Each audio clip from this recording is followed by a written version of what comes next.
Muy buenos días, amadísima congregación.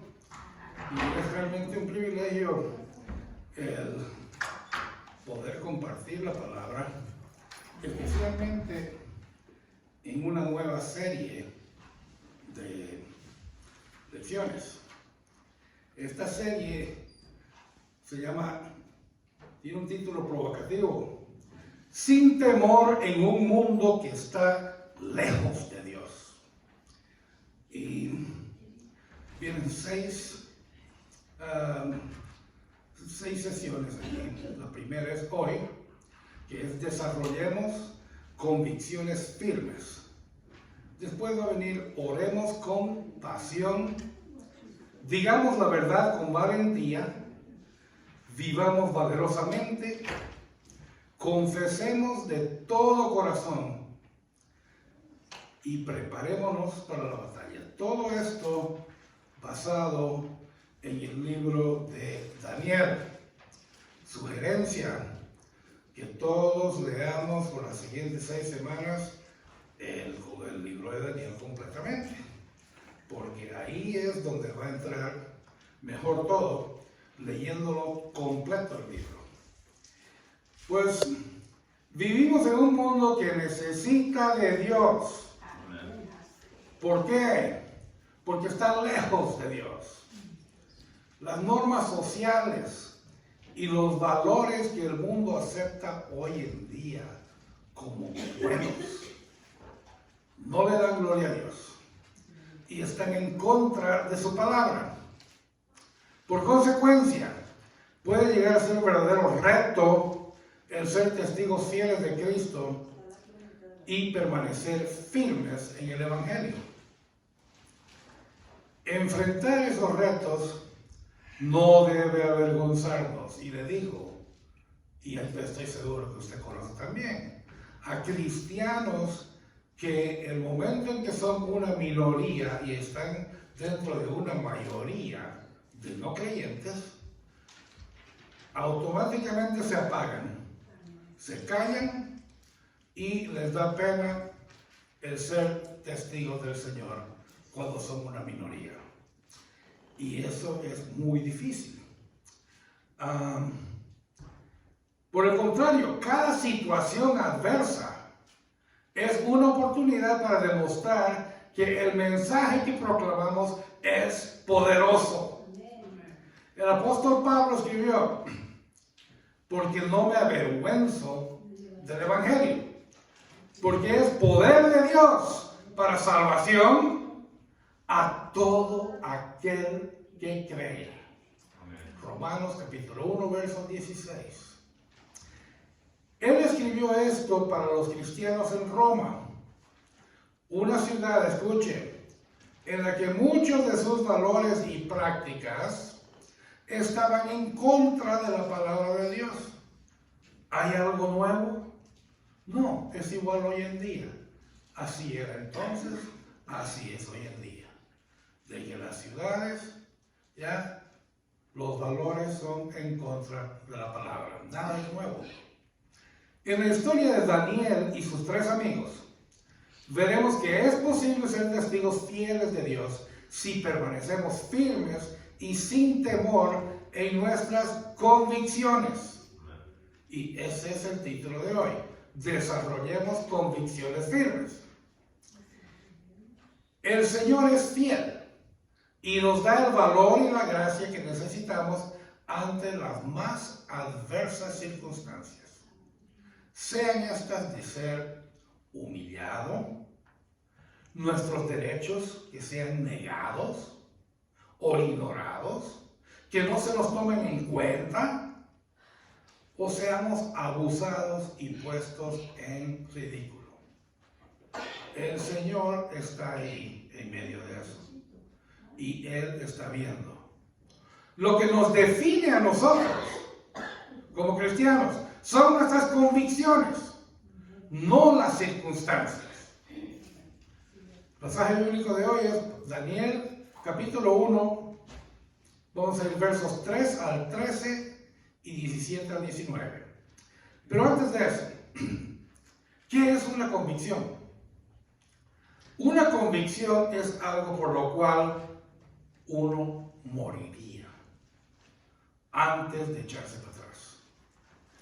El autor de Hebreos declara que la fe es la certeza de lo que se espera, la convicción de lo que no se ve. Hebreos 1:11. La convicción de lo que no se ve. La fe es la convicción de permanecer firmes, aunque no veamos lo que creemos. Alguien sin convicción es alguien que dice o calla cuando le conviene. Y le voy a dar 3 ejemplos para que lo llevemos a casa y veamos bien. El primer ejemplo le doy es secular del mundo. Sería un vendedor de bienes raíces que va tocando de puerta en puerta y trata de convencer a la persona diciéndole, oye, ¿no ha pensado en mudarse? Porque este barrio se está poniendo peor cada día. Si alguien llega y le dice eso, by the way, llame a la policía, porque esa acción es ilegal y penalizada, el tratar de convencer a gente así. Usualmente lo usan refiriéndose a la raza. Pero después esta persona carismática, que convenció a la persona de que se está poniendo peor el barrio, consigue el listing. Y la persona le dice, ok, ayúdame a vender mi casa. Entonces, el mismo vendedor va a tratar de convencer a otra pareja, diciéndole, te voy a mostrar esta casa, mira, pero el barrio se está poniendo mejor cada día. Esa persona no tiene convicción. ¿Y saben qué es lo peor? De que esa persona, como vendedor, tal vez suba y suba y suba, y todos lo consideran un líder. Falso. Esa persona no es un líder. Un líder guía y va al frente. Esta persona sigue a lo que dice la gente antes de hablar. Entonces, esa persona no es un líder. Y otra cosa, ¿qué es lo que dice la palabra sobre cuando una persona les cae bien a todos? Se los digo, Lucas 6:26. Ay de vosotros cuando todos los hombres hablen bien de vosotros. En otras palabras, van a haber personas que hablan bien de nosotros y la mayoría van a hablar mal de nosotros. Y hay de nosotros si todos hablan bien, porque no hemos abierto la boca a ser testigos a otros que son no creyentes. Entonces, solo cuando tengamos convicciones firmes, vamos a ser inamovibles en la manera de pensar y actuar ante cualquier circunstancia. Si no nos plantamos firmes en una convicción y le damos rodeos a la cosa para querer estar bien con otros, entonces eso no es convicción. Le doy otro ejemplo. Quiero martillar este asunto de la convicción. Digamos una discusión sobre la creación de Dios versus la evolución. 2 polos. En un polo hay 4 o 5 personas que están hablando y tratando de convencer acerca de la evolución. Digo 4 o 5 porque cuando tratan de convencer a alguien, los evolucionistas, nunca lo hacen solos. Necesitan a alguien que los respalde. Nosotros solo tenemos a Dios, ¿ya? Que es más que suficiente. Pero 2 polos. Entonces, esas 4 personas tratando de convencer al otro y el otro tratando de mantenerse firme en su convicción acerca de la creación del Señor. Pero de pronto hay un cambio. Ese mismo cristiano dice, bueno, también pudo haber sido que el Señor usó de la evolución en su proceso de creación y con esto todos quedan de buenas. ¿En qué quedó la convicción de ese cristiano? Se echó para atrás. ¿Ya? Mi convicción, 6 días de creación, días de 24 horas, no etapas ni periodos largos, como dicen muchos, días, Génesis 1:8, y fue la tarde y la mañana el día segundo. ¿Ok? Días de 24 horas. La hierba verde que da semilla, los árboles que dan fruto creados en el tercer día. Estos no pueden existir sin el sol. Si fuese un periodo largo de millones de años hasta el cuarto día, no tendríamos ni árboles ni plantas, porque el sol se creó en el cuarto día. Y además tenemos, para darle respaldo a un universo joven, un tesoro de historia con las edades de todos los patriarcas que nos hacen ver cuántos años desde la creación de Adán hasta Abraham, cuántos años de Abraham hasta el rey David, cuántos años de David a Jesucristo, y Jesucristo a nosotros son 2000 años, son un universo, una creación de 6000 años nada más. No hay millones de años. ¿Ya? Una convicción inamovible. Pero si se echa para atrás, entonces ya no es convicción. Por eso yo admiro, ¿sabe a quién? A los testigos de Jehová. Porque ellos, aunque están predicando una mentira, no se echan para atrás para nada. ¿Ya? El Señor me ha usado a evangelizar a musulmanes, mormones, ¿ya? Y también católicos. Pero jamás he podido ganársela a un testigo de Jehová. Tienen convicción, ¿ya? Aunque sea mentira. Una última convicción que espero que todos compartamos. Porque cuando yo la trato de explicar, el mundo no la comprende. ¿Ya? Y estoy convencido de que no hay nada bueno en mí, ni una pestaña. Nada que yo haya hecho en mi vida, aunque le dé una fortuna si la tuviera a la iglesia o a los pobres, nada es capaz de ganarme un segundo en el cielo. Esta es una convicción que espero todos compartamos. Ahora, las convicciones forman parte de nuestro carácter. Una fe firme nos dará la convicción de seguir adelante con nuestro amor y obediencia a Dios. Él será nuestra ancla cuando estemos atravesando circunstancias difíciles por causa de alguna crisis, tentación, sufrimiento. Permanezcamos firmes en el Señor y oremos siempre pidiéndole al Señor que nos dé fortaleza, confianza y el valor necesario ante cualquier situación para vivir una vida santa y agradable a Él. Vámonos al texto. Daniel, capítulo 1, versos 3 al 7.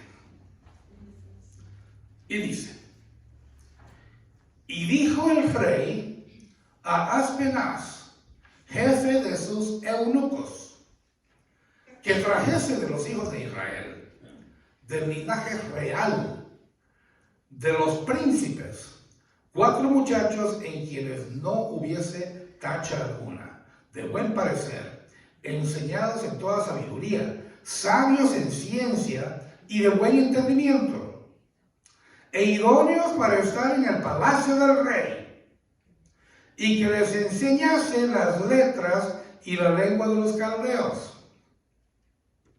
Y les señaló el rey ración para cada día de la provisión de la comida del rey y del vino que él bebía, y que los criase 3 años, para que al fin de ellos se presentasen delante del rey. Entre estos estaban Daniel, Ananías, Misael y Azarías, de los hijos de Judá.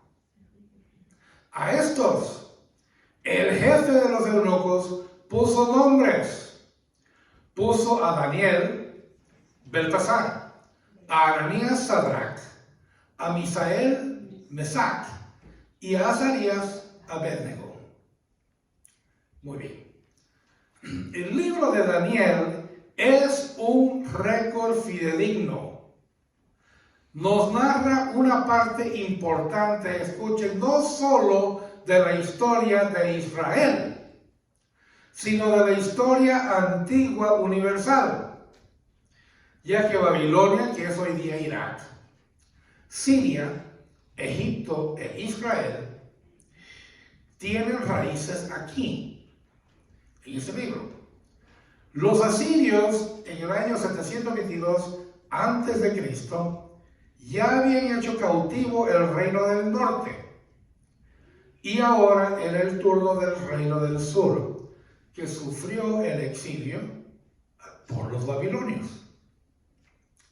Es aquí donde Daniel juega un papel central en el exilio de Babilonia, que en este tiempo era el reino más poderoso del mundo y el primer imperio mundial.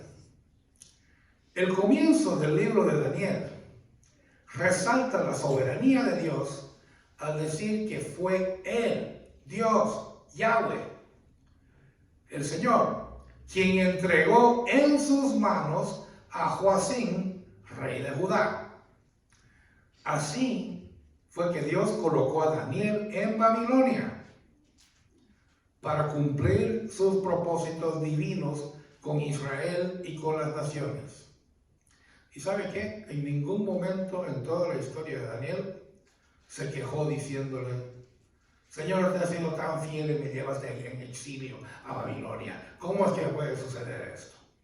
Ya no voy a creer en ti. En ningún momento se quejó. ¿Okay? Ahora, Daniel y sus amigos eran jóvenes exiliados de Jerusalén, en quienes no había absolutamente nada que se puede decir tiene esa mancha el muchacho, ¿ya?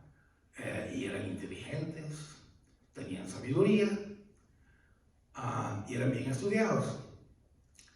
Y sobre todo, fueron bien criados en Jerusalén, antes del exilio, en todo lo que es las escrituras y el amor al Señor. Muy bien. De esta manera sí vino a acontecer lo que Isaías, muchos años antes, había profetizado a Ezequías en Isaías 39, versos 6 y 7, y también está lo mismito en Segunda de Reyes, capítulo 20, versos 16 al 18. ¿Ya? ¿Qué es lo que dice? Años antes. He aquí vienen días en que será llevado a Babilonia todo lo que hay en tu casa y lo que tus padres han atesorado hasta hoy. Ninguna cosa quedará, dice Jehová, de tus hijos que saldrán de ti y que habrás engendrado, tomarán y serán eunucos en el palacio del rey de Babilonia. Entonces, ahora ya es ese momento. Los babilonios buscaban jóvenes excepcionales, ya, de las naciones que conquistaban ellos, para convertirlos en eunucos.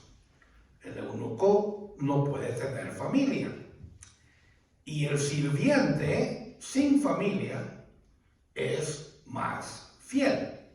Eso era lo que pensaban. Entonces, desde su llegada al palacio y durante su preparación, enfrentaron un gran choque cultural de estos muchachos, especialmente concerniente a su lealtad a Dios. Los babilonios servían a muchos dioses. Daniel y sus amigos fueron instruidos firmemente en la ley de Dios y en las escrituras para haber podido resistir esto. firmes, aprendiendo las letras y la lengua de la cultura de los caldeos.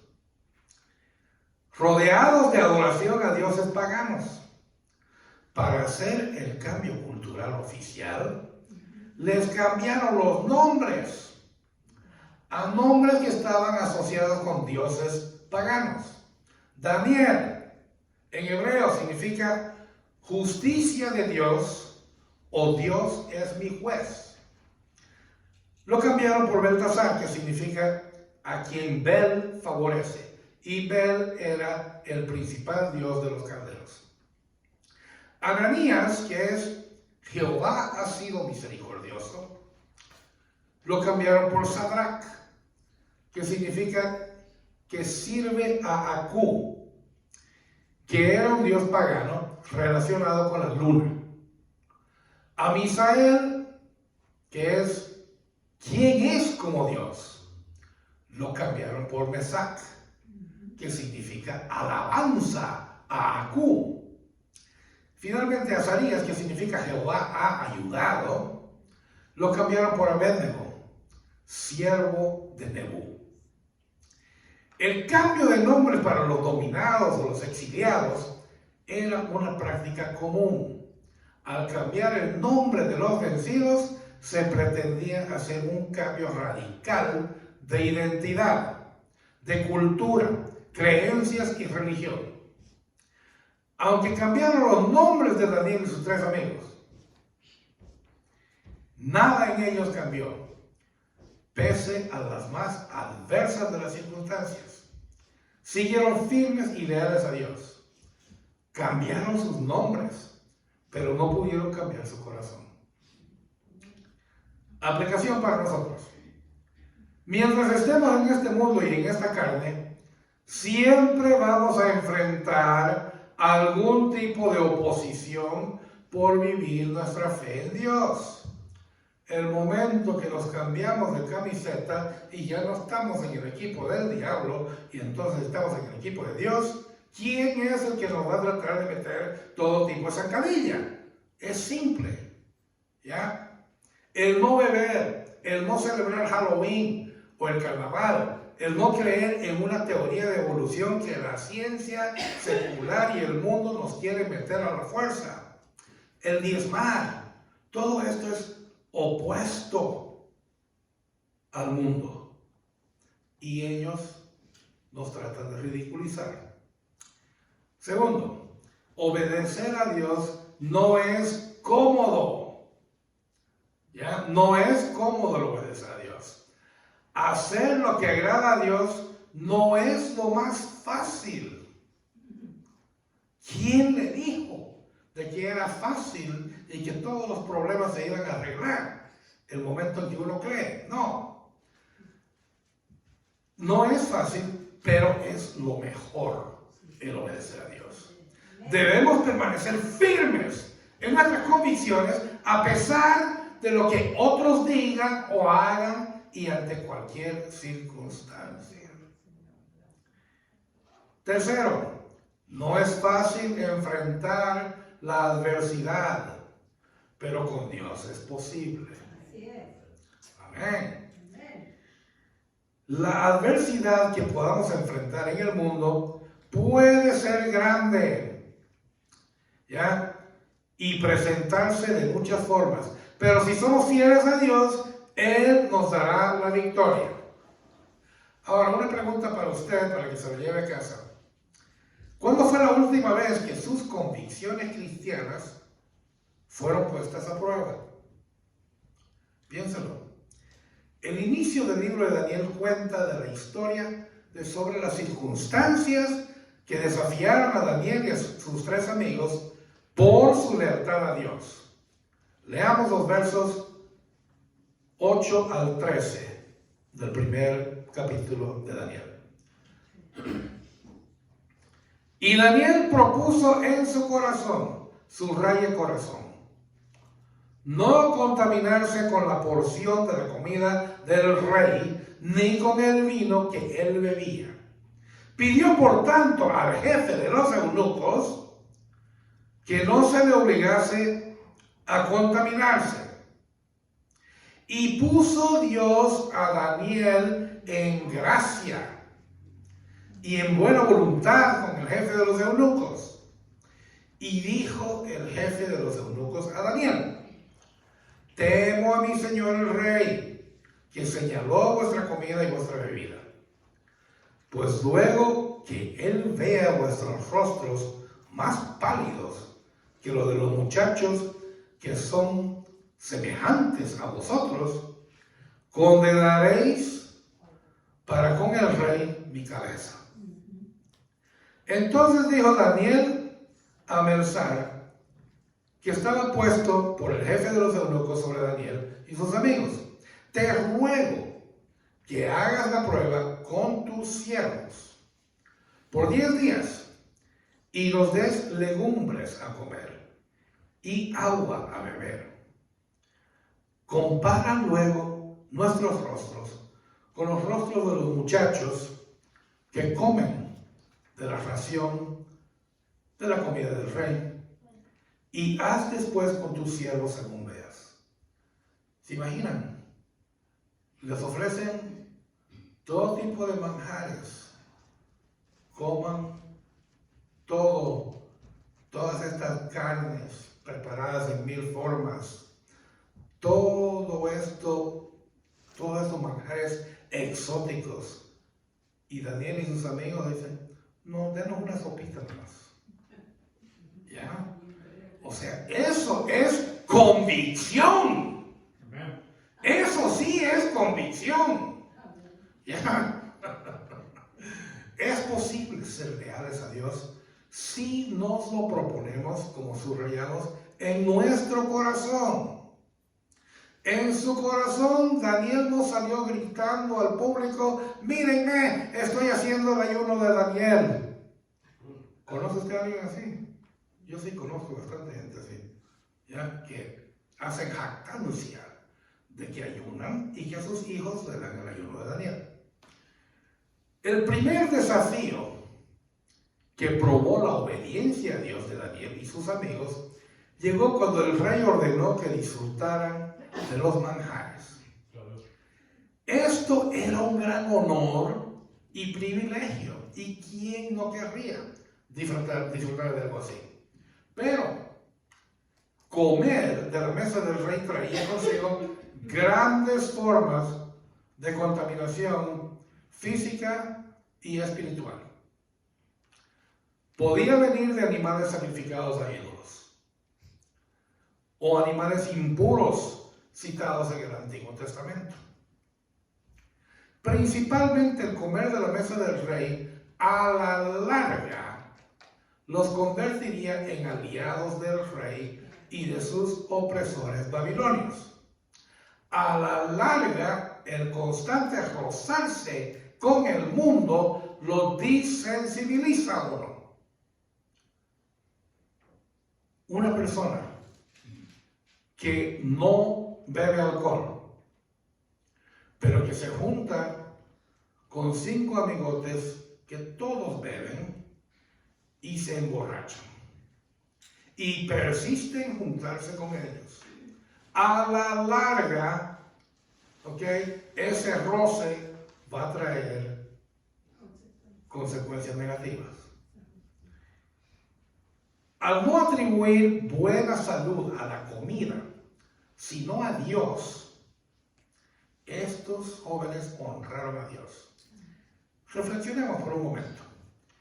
¿Quién no quiere, si le dan todo costeado, gratis, ir a un balneario, así un resort, a Las Vegas, a pasar un fin de semana largo, 4 noches, 5 días, en una habitación que les pidió usted y pagó $1,200 la noche por mí? Que le traigan a su recámara al día siguiente, en la mañanita, cuando sale el sol, así, tipo 10:30 de la madrugada, le traen el desayuno a la cama y usted le mira la etiqueta del desayuno, $975. Más tarde lo invitan al mejor de todos los buffets. Usted no pagó nada. y encima que le den $1,000 en fichas para jugar. Esto es contaminarse por el mundo. Firme en mis convicciones, aunque yo no esté jugando, el solo hecho de estar ahí está fomentando la destrucción de muchos. Nunca me voy a escudar diciendo de que solo fui a pasarla bien y no fui a ningún bar ni jugué. El solo estar ahí compromete mi testimonio. Gracias. Además, en el caso de Daniel y sus amigos, este lujo no solo era un honor, era un deber, porque lo mandó el rey. Al obedecer el mandato del rey, estaba siendo desobediente al Señor. Daniel ya había encontrado gracia y buena voluntad ante Belsar, el mayordomo. A este, el jefe de los eunucos, le había dado autoridad sobre los 4. Y Belsar aceptó la petición de Daniel, un tiempo corto, para notar que los 4 jóvenes tenían un mejor aspecto en su rostro que el resto de los muchachos que comen de la ración de la mesa del rey. ¿Y quiénes eran los otros muchachos? Eran otros jóvenes exiliados de Jerusalén, sin tacha, de buen parecer y entendimiento, que decidieron comer de la mesa del rey. Obedecer a Dios cuando otros no lo hacen es un reto. Estos jóvenes apoyaron a Daniel en su decisión de no contaminarse. No se menciona que los otros jóvenes hicieron lo mismo. Por lo tanto, asumimos que ellos comieron de la comida del rey. Aquí vemos que la prueba de fuego para el cristiano, para nosotros, es la obediencia. Y que esta debe ser desde el corazón. No simplemente porque Dios dice, sino desde el corazón, por amor a Dios, por no ofender a Dios.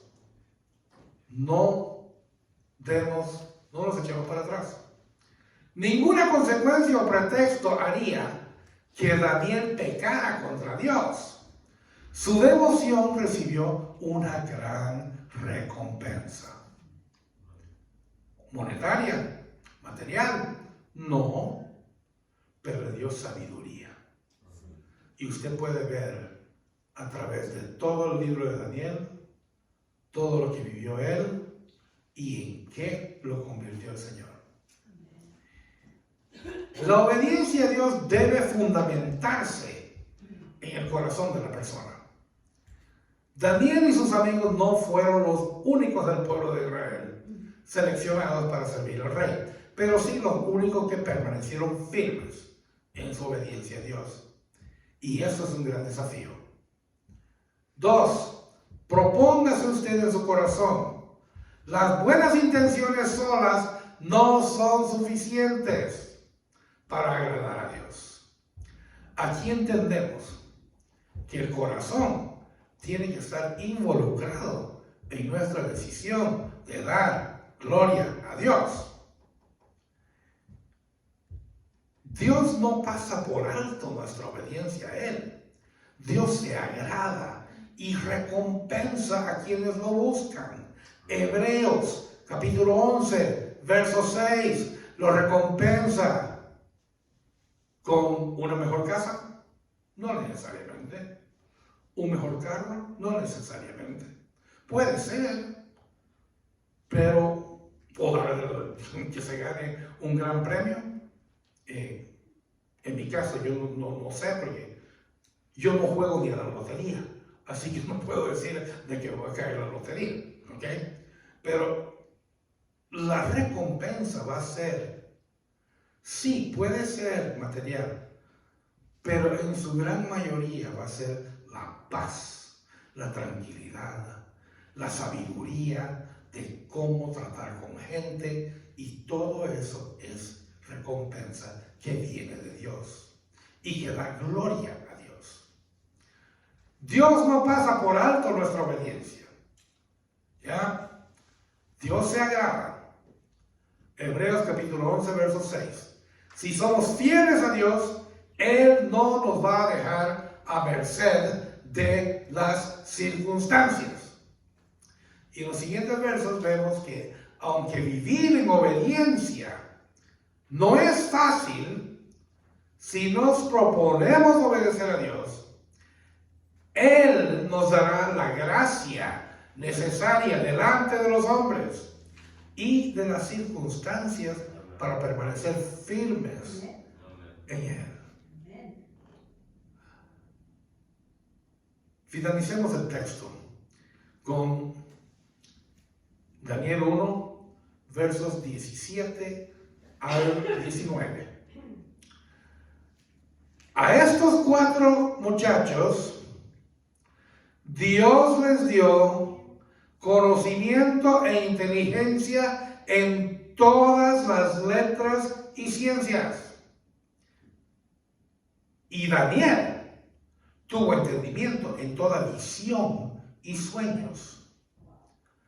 Pasados pues los días, al fin de los cuales había dicho el rey que los trajesen, el jefe de los eunucos los trajo delante de Nabucodonosor.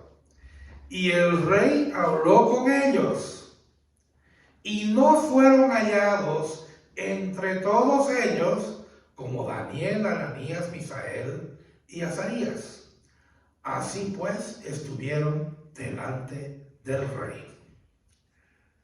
Notemos en el verso 17, lo primerito que hace es darle y atribuirle todo el conocimiento, inteligencia y entendimiento a Dios, que Él dio todos estos dones. No se olvide, tiene un don, Dios se lo dio. Así no podemos jactarnos de nada. Al terminar los años de formación, traían entonces a todos los jóvenes delante del rey Nabucodonosor, y él hablaba con ellos, así como en una entrevista, así. Daniel y sus amigos sobresalieron en toda sabiduría e inteligencia, demostrando ser mejores que los demás. Pero, ahí lo especifica, solo a Daniel le dio Dios entender los sueños y las visiones. Preguntémonos, ¿y por qué no a los otros 3? Porque solo a uno necesitaba el Señor. ¿Ya? Fácil. Esa sabiduría que Dios le dio a Daniel no fue solo para un momento ni temporal. Eso duró a lo largo de toda la vida, de todo el resto de la vida de Daniel. 70 años de exilio. Seguía él ahí sirviendo al rey, a varios reyes, ¿ya?, que pasaron por Babilonia, hasta que el rey Ciro de Persia conquistó a Babilonia en el año 539 a.C. Durante todo este tiempo, Daniel desempeñó un papel muy importante, no solo como profeta de su pueblo, eso está bastantes años después en el Evangelio, Mateo 24, verso 15, sino también como un hombre altamente sabio que podía interpretar los sueños y visiones. Su influencia se extendió hasta todos los reyes, ¿ya?, y hasta el reinado de Ciro el Grande de Persia durante todo el exilio. De acuerdo con el texto bíblico, puedes leer hasta el capítulo 10 de Daniel. En el año 536 a.C., la sabiduría continuó con Daniel. Y ahí fue su última predicción o sueño, leer de sueños que tuvo en su vida, que sepamos nosotros. ¿Ya? Y fue consejero de los reyes de Babilonia, de Media y de Persia. ¿Ya? No es una exageración el decir de que Daniel era el hombre más sabio de todo el mundo conocido. Babilonia se caracterizó por ser avanzado en varias ciencias y letras y era considerado el centro del conocimiento del mundo. Ahora, dije el hombre más sabio de todo el mundo hasta entonces, no dije de toda la historia. Después hubo otro más sabio que él. Ahora, Daniel no solo adquirió un conocimiento muy elevado, sino que su comprensión excedía el conocimiento humano de las ciencias ordinarias. El interpretar sueños y visiones jugará un papel único en la vida de Daniel a lo largo de su historia. La sabiduría que Dios dio a sus siervos sobrepasó la humana y para Daniel vendría como una revelación divina por su estrecha comunión con Dios. Capítulo 1, verso 20. Entonces, aplicación. Dios y solo Dios es la fuente de toda sabiduría y conocimiento. Dios fue quien proveyó una sabiduría incomparable a Daniel y sus 3 amigos y lo puede hacer con cada uno de nosotros. Y esto solo puede venir del Señor. 2. La obediencia a Dios trae bendición. Daniel y sus amigos fueron muy bendecidos con la sabiduría que Dios les dio. Pero eso no hubiera sido posible sin una obediencia incondicional. Incondicional a Dios. 3. Nuestra obediencia a Dios tiene un gran impacto. La sabiduría de Daniel influyó todo el tiempo del reino de Judá en el exilio durante más de 70 años. Y le pregúntese usted, ¿ha experimentado usted cómo Dios lo bendice por ser obediente a Él? Analízalo. Y otra pregunta, ¿en qué área de su vida necesita pedir sabiduría a Dios? Lea Santiago y ahí dice que necesita sabiduría, pídasela a Dios. ¿Ya? La Biblia nos muestra que el Señor dio a Daniel y sus amigos las virtudes de sabiduría y comprensión que alcanzaron durante los 3 años de formación. Reflexionemos. Haga una lista de experiencias que haya servido como prueba de sus convicciones de fe en Dios, de su lealtad, su obediencia a sus mandamientos. Y reflexione sobre los desafíos que tuvo y cómo Dios lo guió a obedecer. Amén. Medite. La palabra es todo. Memorice versículos que le alienten a mantener una convicción firme de que Dios está con usted y que Él lo sostiene en todo momento. Para concluir, la obediencia a Dios siempre es lo mejor para nosotros. No importa el tipo de circunstancia que enfrentemos o de qué personas estemos rodeados, nuestra lealtad a Dios siempre va a traer consigo una recompensa que tendrá un impacto mayor de lo que podamos ver o imaginar. Y finalmente ore, pidiéndole a Dios que nos sostenga en todo momento de prueba y adversidad para ser fieles a Él y guardar su palabra.